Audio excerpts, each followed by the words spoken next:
feel like sometimes life is really mental. Dude, that's actually a really good name for a podcast.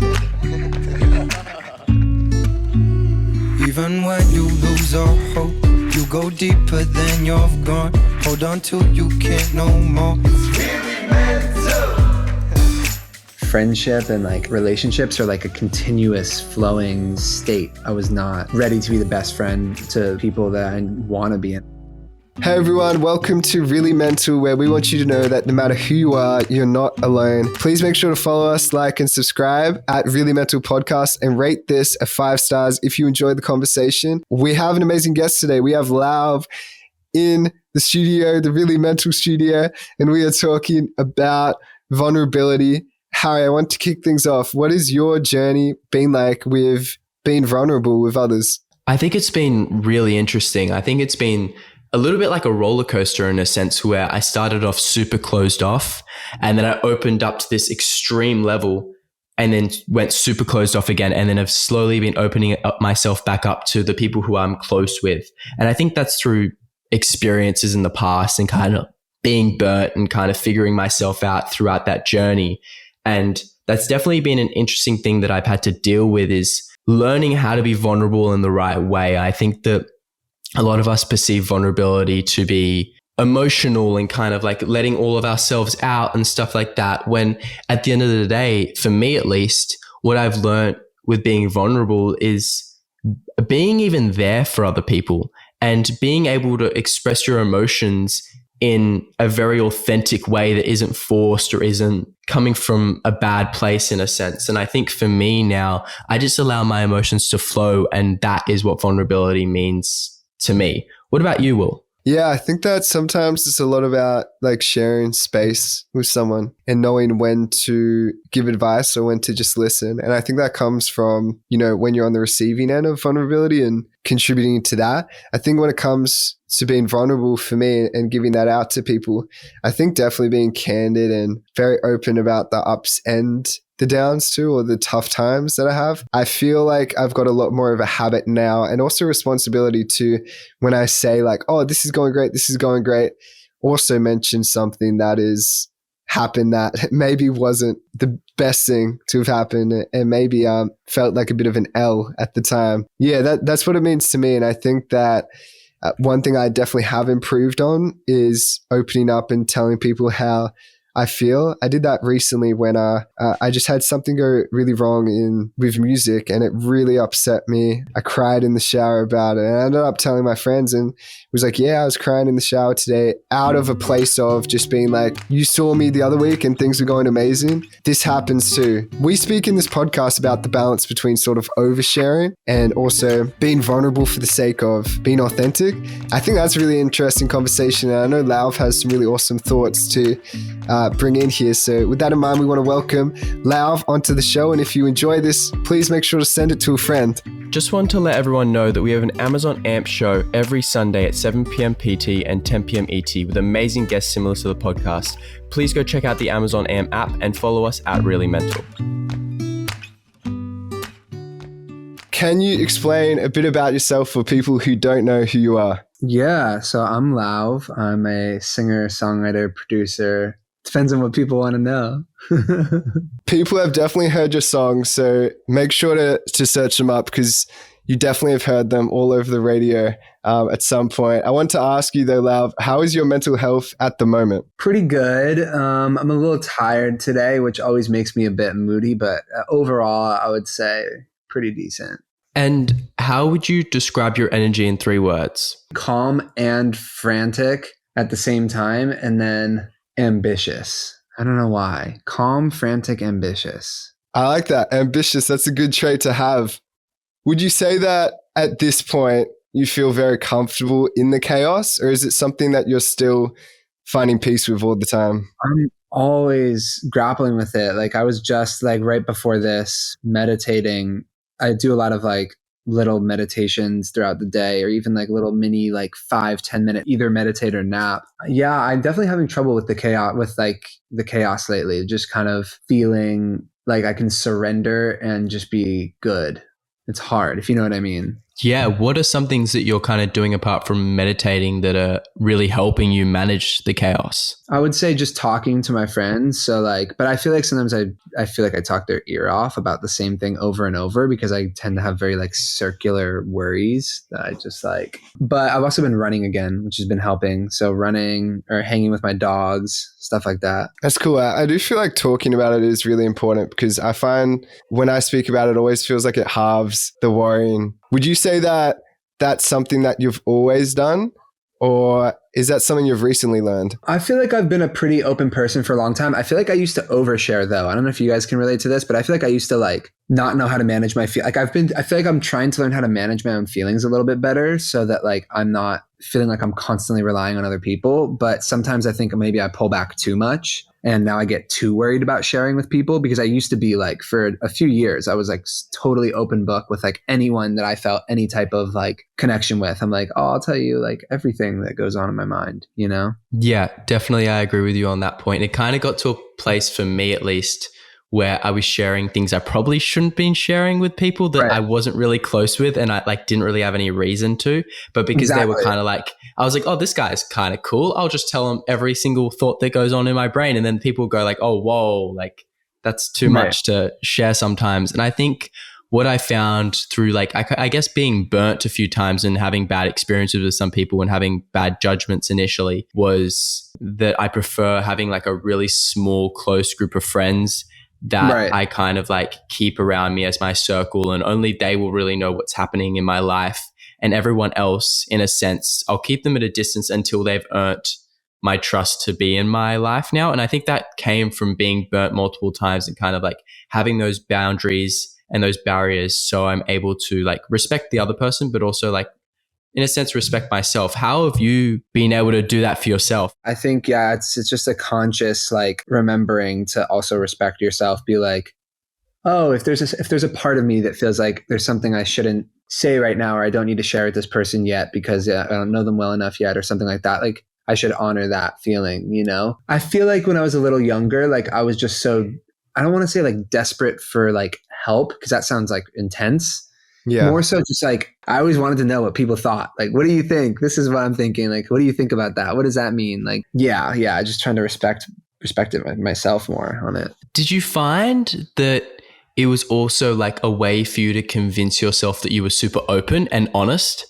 And you were kind of like doing it to convince yourself that, oh, I'm this super open and honest person. Yes, like so much so. I've learned the difference between like vulnerability and like controlled vulnerability. There's like... Yes. That's crazy. So I'm curious to hear like what you say more about that because that's crazy. There's something that I've been like toying with and like really thinking about the last like 6 months, definitely, because I've always prided myself at being like a super open person, super honest person to the extreme end. And I always looked at it as like a positive thing. Like it's always the best thing, like people who are close, if I didn't understand them and stuff like that.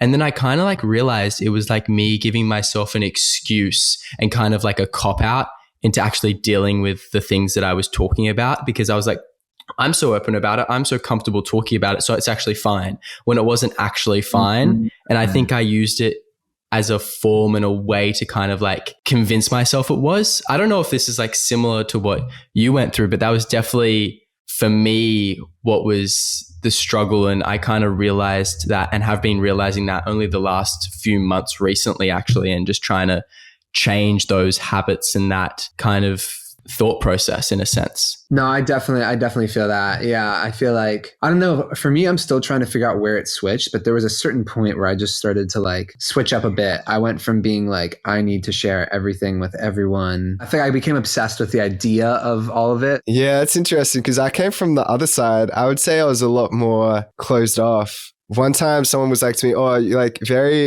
the answers you give are very ambiguous. And so I came from the other side of being like, wow, do I have to like open up a lot more? And but through that, I definitely had that experience of like, how much am I saying just to try and be like an open book? Right. Interesting conversation. I wanted to take things back a little bit, Lauv. You mentioned growing up as a kid. I'm really interested. When was the first time you realized and started having these thoughts about mental health? I was around stuff when I was a kid, like we were just witnessing other people, like family and so on and so forth, dealing with mental health issues. But like in terms of having a grasp on it. I feel like I didn't have a grasp on it for so many years on like really what it meant. And I couldn't really like find my own way to relate. I mean, now like retroactively looking back, I can think of, like very clearly, like the first time that I was struggling with what I would say was like anxiety. I didn't really have my first like grappling with it seriously until I was in college, and I was like in the middle of a breakup. And I just remember talking to the school therapist and being like, I feel like no matter who I talk to, I feel really like there's a blanket between us. Like I can't connect with them. I feel really alone, like all of that. Like, I don't know what's going on. And they tried to put me on medication at that time. And I was like, no, like not open to it. So I just didn't even try it. For both you, Will and Lauv, like how has talking to a therapist and talking to someone like that who was a professional really helped you in your mental health journey? Just that stigma and the shame that I initially had around feeling anxious. I think I just felt a lot of low self-worth as a result of my anxiety, which is like just a vicious cycle. I'm not sure if everyone goes through that, but I would feel anxious and then after that have this deep shame that I should be this strong, tough guy, almost like beat your chest type male. But I just didn't feel like that. And that what I thought initially was weakness scared me. So I think talking to a therapist really helped me to get comfortable and practice talking about it in a space which was pretty safe. What about you, Lauv? Yeah, I agree. I feel like I also like I love my therapist so much. Like depending on the dynamic, it can be sometimes just listening or sometimes she challenges me on stuff. And like, I think that's been amazing. Like there's been a couple of really key breakthrough moments where I've been challenged in the right way, where I've been like, whoa. And like, I don't know, I feel like it's those therapy breakthroughs that are like, those are such good feelings when you come out of a session and you're like, whoa, that was crazy. What were some of the breakthroughs that you were kind of had with your therapist? And what were some of the things that you really had to work on and kind of get through? Some of it has been like attachment related stuff and like anxiety and kind of the cycles of like love addiction or like pushing and pulling people away, stuff like that. Some of it has been, I feel like there's a lot of moments with my parents and stuff that have been really powerful. Yeah, there's just been moments where I've been really challenged on some of my OCD that have like helped me see that like sometimes when I've been caught in very irrational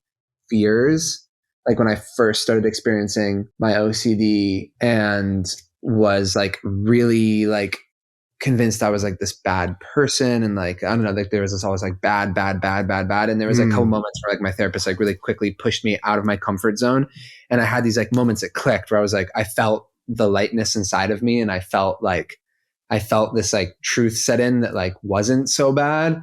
And I kind of realized, wow, like my mind is just feeding me these narratives that I've been buying so instantly every time. Like my mind could say anything and I'll just be buying it and getting obsessed with this idea that like this thing in reality is actually this and getting paranoid about it. And I think there's just been a few moments in therapy where like she's been able to help me see like, wait, can't you see that this is like where you can see that it's not actually true? And then I'm like, oh, okay. Well, I'm glad that you've had those breakthroughs in that sense. And I feel like we don't hear too much about OCD in the sense of explaining it and talking about what it's like to live with it.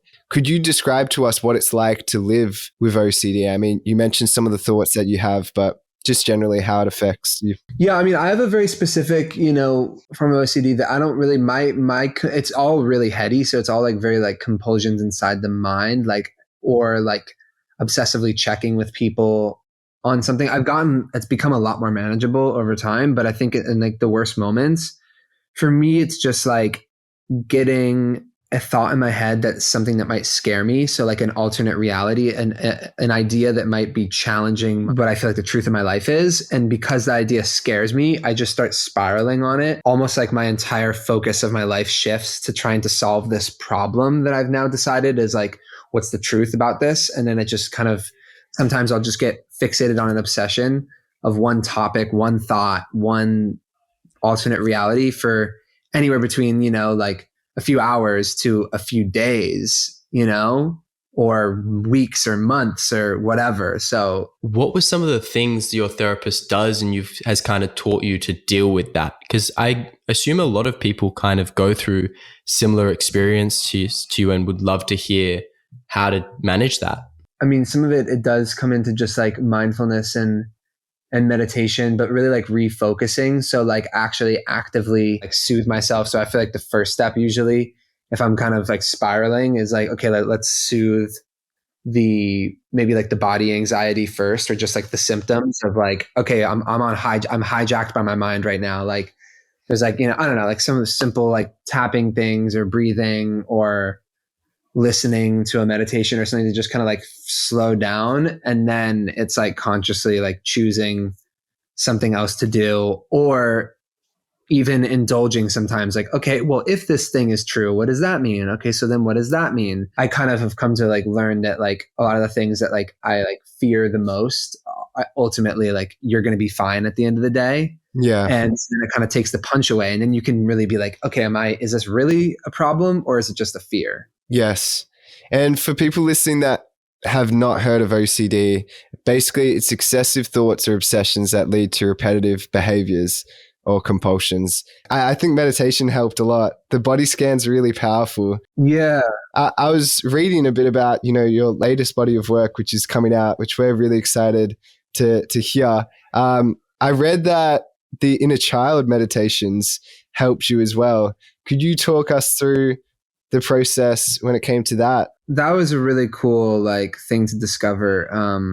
I was at this like therapy retreat, and it was kind of guided through this in a group setting, guided through this visualization where I was like told to visualize kind of like different versions of myself, including like versions of me at younger ages, and kind of see like what messages that there were for me, or like what memories that I had to go through or experiences. And then, it kind of went from there into like, wow, this is really cool. I'm feeling like feelings that I haven't felt in, over a decade, like just things that like I can like taste and like feel these experiences. And it's like, why am I here again? And learning like, wow, I just felt so out of touch with these kind of parts of myself at previous times in my life where I felt more free, or I felt less anxious, and like that part has been missing me, and I've been just so in my head stressing about stuff. Also like trying to go back and like heal confidence issues too, like kind of like go back to like younger versions of myself and try to like just give them an abundance of love, give some more inherent confidence to these like younger versions of myself that are still playing out in my daily life, One of the things I picked up from my inner child meditations was to do more things for fun without thinking about the outcomes.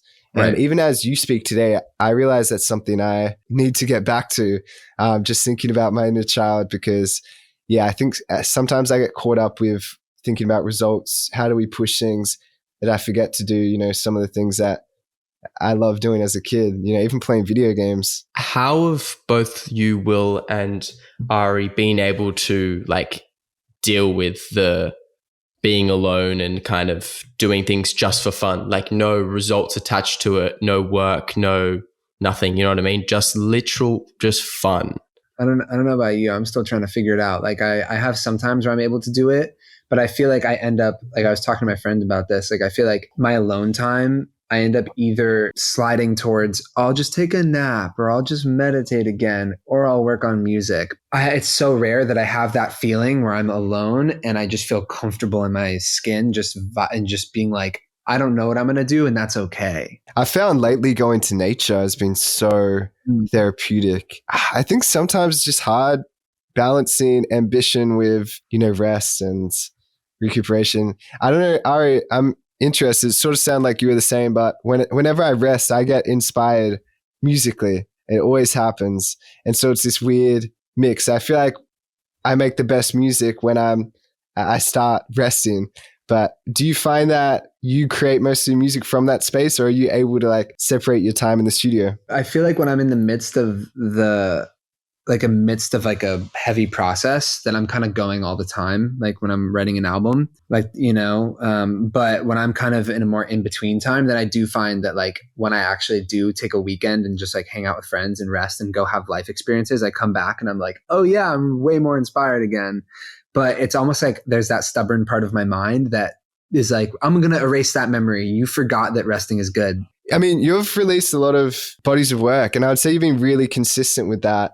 And, as fans And as listeners of your music, that is awesome for us. But for you, when it comes to making your next project, did you feel hesitant at all to like take a break? Because it's a lot to jump into an album campaign. After this project, after this album, I'll probably need some like a real break, because I feel like my whole life since I graduated college and moved to LA and like stuff started happening, it just kind of became like my whole life was like the center of my life was just Lauv and like touring and making music and all this and that, to the point where I'm like, I don't know, like the rest of life was suffering. So I could use a break for sure. I felt like, honestly, I wasn't even in touch with my spiritual side last time I was touring. So yeah, I'm hoping that when I tour again, I can just maintain a good groundedness. I do want to touch on the loneliness and bring it back for a bit, because I know that we've had, Harry and I on the side, our own conversations about feeling lonely. And you released a song a bit back called Modern Loneliness. How are you doing in terms of managing those feelings? And if you do feel them a lot now, where do they come up? Yeah, I think I've really come to realize, like, I've actually been confirmed by a few people in my life. Like it's in that song, I say, love my friends to death, but I never call and I never text. And I think like for a long time, I was really grappling with like, yeah, like other people feel that too in my life, being like, you disappear. And so I think I kind of realized over time, like, I feel like I was so caught up in all of my ideas of my aspirations and everything, that I kind of like forgot that friendship and like relationships are like a continuous flowing state. They're not like a thing you just plug into and unplug whenever you want. You know what I mean? And I feel like I was kind of so stressed out and allowed myself to be so focused on one thing that I was really like, I was not ready to be the best friend, you know, to people that I, you know, really want to be, and ideally, like, you know, I'm working on being. But point being, lately I've just been like way more I feel like I've finally come to a more grounded place, you know, through a lot of some of the spiritual stuff, and honestly making this album and everything, where I feel like finally I can like actually relax and like be consistent in relationships, which is awesome. And what have you done to get to that place? I think just practicing, just like always reaching out to people, like making myself reach out, even when I didn't want to, even when I felt like I had a reason in my head, like, oh, it's not the right time, or blah, blah, blah, blah, blah. That kind of excuses, just like, nope, doing it anyways. Nope, showing up to things, even if I feel anxious, just going to go. And just being honest with people, and even opening up and being like, I feel like sometimes I'm this way and I want to say I'm sorry, and like, you know, I'm working on it, and like just kind of, yeah, trying to be open about it. You know, for someone as well, I think this is really awesome points you're making. And also it's awesome that you're that self-aware too, because I feel like sometimes people just don't have that self-awareness to change. It's really hard to change. For people that are looking to do a similar thing, and, you know, maybe they're trying to become a better friend or whatever that change looks like for them, how did the people around you receive that when you did make those efforts? Honestly, over time, like actually really, there's been a couple of situations where it's been like very noticed, and it actually makes me feel really happy, because I sort of feel like for a while I was trying to catch up, and I felt like, God, is this ever going to end? Like, I just feel like I love this person. They love me so much, but I feel like I just constantly feel kind of anxious and guilty about all of it. And then I finally just started to reach certain points where I was like, no, like this is so genuine at this point, and it's being recognized, and it's just, you're finding a flow again, and you're like, this is what life is about. It's amazing. So yeah, I think it just took time. For anyone listening as well, just reach out to your friends, because they might be having a harder time than you think, and they might be hiding it. And I think that that's something I've definitely learned, and something I'm still working on, is trying to reach out to one friend a week just to check in and see how they're doing. Even if I don't talk to them, not in my close 5 friends circle, just to even check in on people and see how they're doing. Yeah. With that, Ari, I wanted to wrap it up and just ask you, what are your goals both in work and mentally over the next 12 months?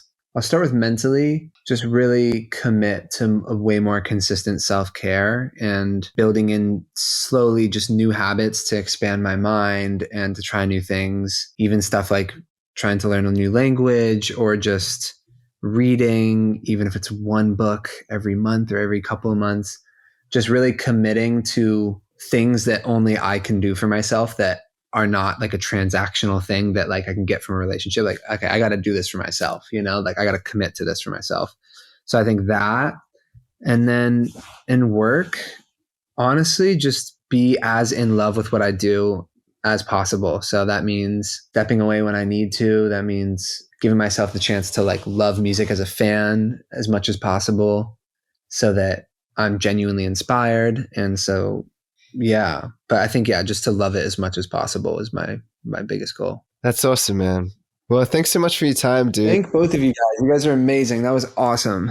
I'm glad you found it therapeutic. I mean, these are always like a therapy session for us. So great. Appreciate the time, dude, and excited to watch you soar and shine and keep opening up your heart, dude. People will feel it. Lots of love, y'all.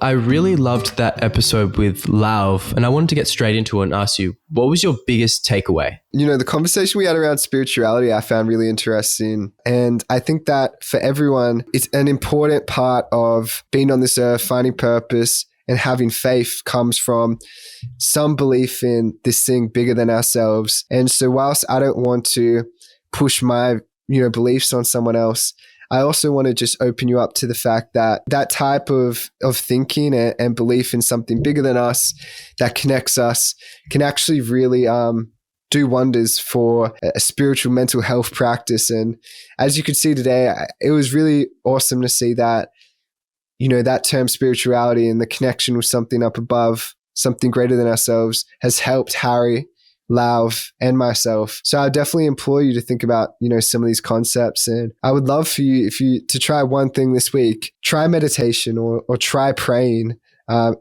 and journaling and see which of those you gravitate to and feel called towards, and let us know on our socials. Be sure to follow us, subscribe at Really Mental Podcast. We would love to hear from you on whether you found one of those things helpful. And we have a very exciting guest next week. So we hope you have an amazing week out in the world. Please be kind to each other, and we'll see you for another conversation then. Even when you lose all hope, you go deeper than you've gone. Hold on till you can't no more. It's really meant to.